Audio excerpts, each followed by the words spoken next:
It is mailbag time here on Seahawks Today. Tyler Jones, your fearless leader, here with you as I will answer whatever questions you guys have. This comes from our live shows that we do on Wednesdays at 6 p.m. Eastern, 3 p.m. Pacific. If you subscribe to the channel, then you will be alerted, if you have notifications on, when we go live. And so you can be the first to know when we're talking about your favorite team and send your questions in to be a part of our mailbag shows. Doesn't cost you a thing. Subscribe now. You'll be glad you did. YouTube.com/Seahawks TV. We're closing in on 35,000 subscribers. Need your help to get there.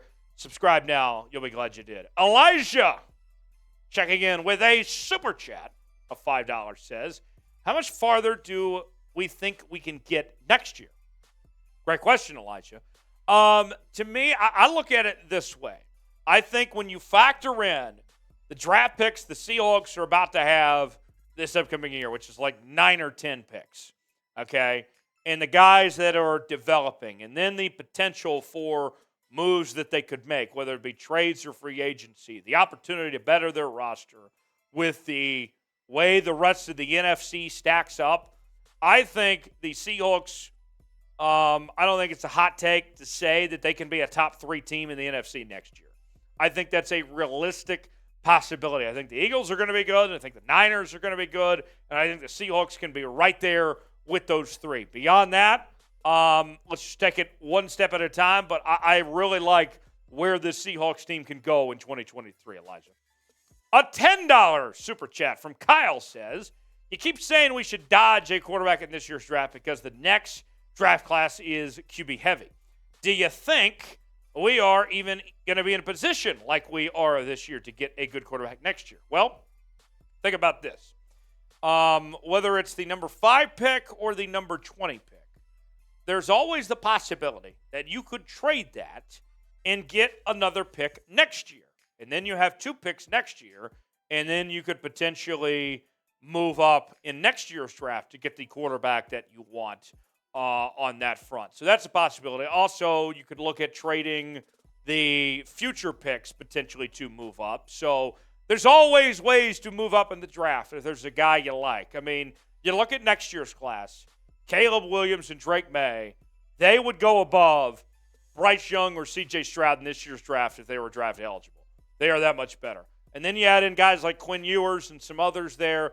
I like next year's class better than I do this year's class. Plus, Geno's coming off a Pro Bowl season where he threw for over 30 touchdowns. Geno's your guy next year. Aiden writes, should the Seahawks sign Jimmy G? Maybe as a backup. So it looks like Jimmy G's days with the Niners are done, that he'll enter free agency. I think Jimmy G could be the best backup in the National Football League. But there are teams that are so desperate at the quarterback position that Jimmy G is going to be starting somewhere next year. I don't know where that is, whether that is the Las Vegas Raiders or the New York Jets or the New Orleans Saints, Carolina Panthers, just a few teams spitballing off the top of my head. I don't see Jimmy G being a backup.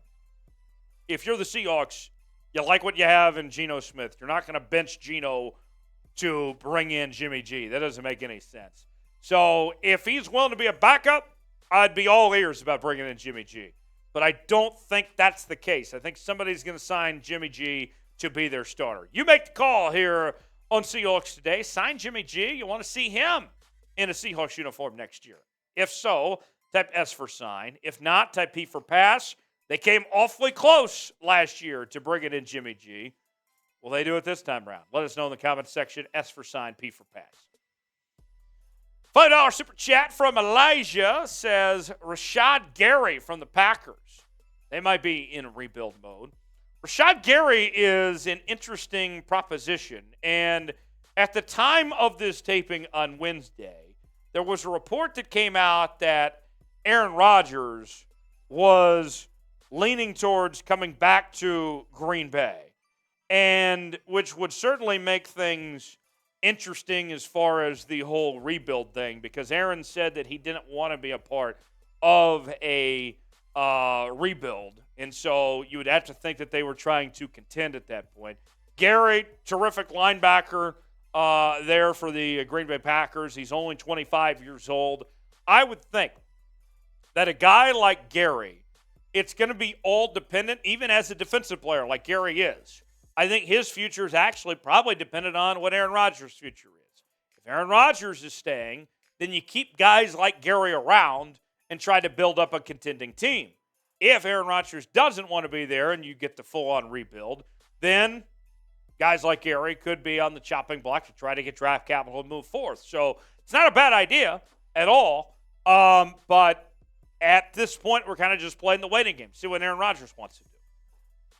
Beast Mode says we should draft Kenny, the running back from Georgia, in the 5th round. He is a great explosive receiving back. That is Kenny McIntosh, by the way, who had close to 700 yards on the ground and 8 touchdowns.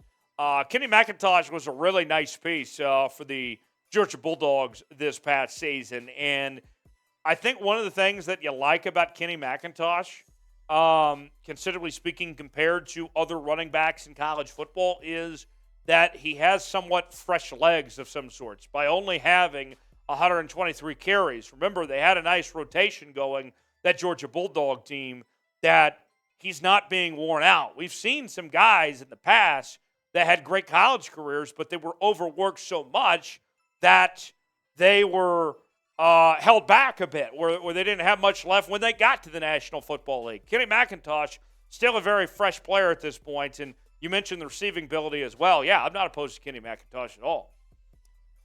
K-Soon Soon, who is a hater of the DK song, so sad, writes in. Hashtag Seahawks, say Bijan is there at 20. Where are both of you on taking him?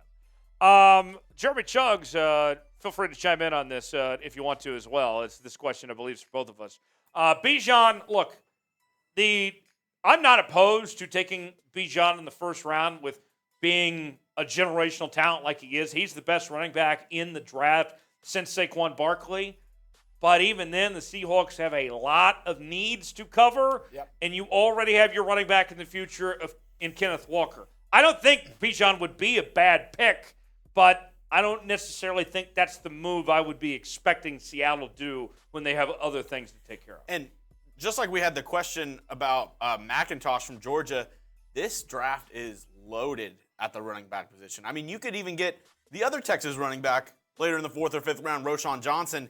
I mean, Jahmyr Gibbs. You have a multitude of guys who you can take at the running back spot, especially because you're not drafting for a star running back. You're drafting for somebody to be a 1-2 punch with Kenneth Walker. Right. If you didn't have Kenneth Walker, I'd say, okay, yeah, go ahead and draft him. You need a running back. Get the best running back in the draft on a rookie deal in the mid-20s. I don't hate that. But the fact that you already have a running back that seems like he can be a workhorse, right, and maybe you can pair somebody with him, that's not one of your biggest needs for number 20. And I think, as long as your board doesn't fall where everybody that you love is drafted in the first 19 picks. If that's the case, I would rather even trade back than get Bijan. I think you could maybe trade with the Cowboys or somebody. Right.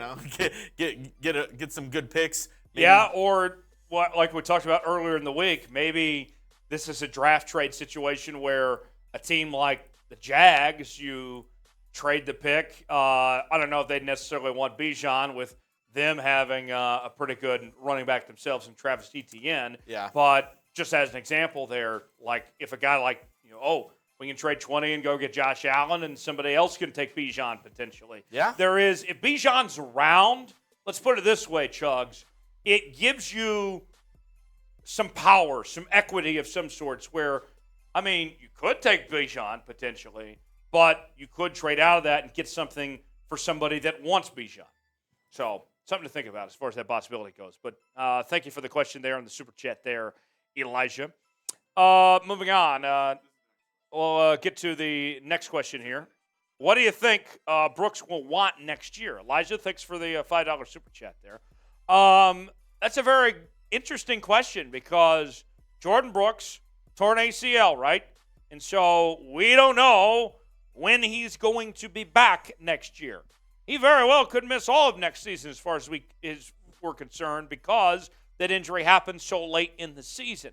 So with that said, it's going to be interesting. I don't have a great answer for you here because of that injury factor. Let's put it this way. If Jordan Brooks comes back from injury, is fully healthy, and plays like a madman, just looks great, then I think you're talking about top dollar money for middle linebackers for him. If he doesn't, recover at a speedy rate, and we don't see him play that great, then his value will go down. I mean, it all just depends on what he looks like when he comes back from injury there. So that all remains to be seen at this point as far as that goes. Temper Frames wants to know, what players do you like for the Seahawks pick at 5 overall? The draft boards, the mock drafts are kind of all over the place right now as far as how this draft is going to unfold. And if I were to rank the top prospects in this draft, I would start with Will Anderson and Jalen Carter, 1A, 1B, whatever you're feeling there. Bryce Young would probably be next, then C.J. Stroud.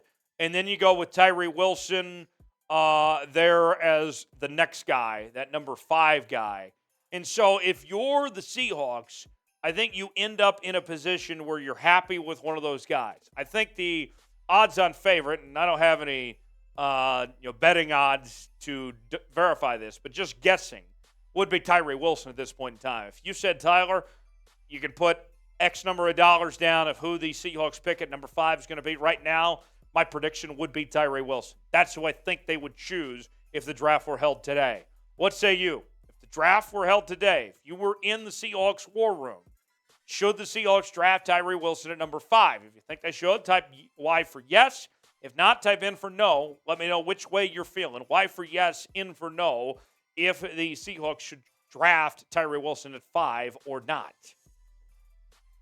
AFX Apocalypse says, do you think eventually the Seahawks should trade for Josh Allen so they have a double Allen combo? So we talked about this earlier in the week, that there was a trade proposal out there from Bleacher Report that the Seahawks could trade for Josh Allen, the Jags' Josh Allen, okay? And that makes a lot of sense because Josh Allen is not only a good pass rusher, but he's a very good run stopper. And the Seahawks had an awful run defense in 2022. And so trading for a guy like Josh Allen, that the defensive Josh Allen makes a lot of sense. Now, as far as the other Josh Allen goes, the Bills quarterback, he's a franchise quarterback, top 3 or 4 quarterback in this league. The Bills aren't letting him go. I would one day like to see the Josh Allens play together. I think that'd be funny, but it's not happening in Seattle anytime soon. Corey says, why don't you like Will Levis? He was working with a trash team last year. That is not true. Kentucky was a top 25 team. They were a lot better than what they were, what they've been the last several years. This team's been on the rise, and he took a significant step back. He wasn't the same player that he was the year prior, and he made a lot of mistakes that were self-inflicted. So, Corey, I understand if you fall in love with the measurables on Will Levis. Those things are there. The production value, though, when they played good competition last year, I think in particular, I was watching that Tennessee game in real time, and I'm like, my God, how's this guy not better than this? How is he not holding up his end? I was disappointed. So Will Levis, I'd still like way better than I do Anthony Richardson, but he's not C.J. Stroud or Bryce Young. I can tell you that much right now. So for me, it was that he did not live up to the hype. You can blame the team, whatever, but I think that is just a lame excuse as far as I'm concerned, Corey.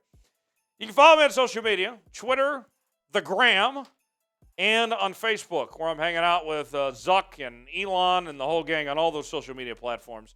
At Tyler Jones Live, talking about your Seahawks there. I'll see you next time here on Seahawks Today.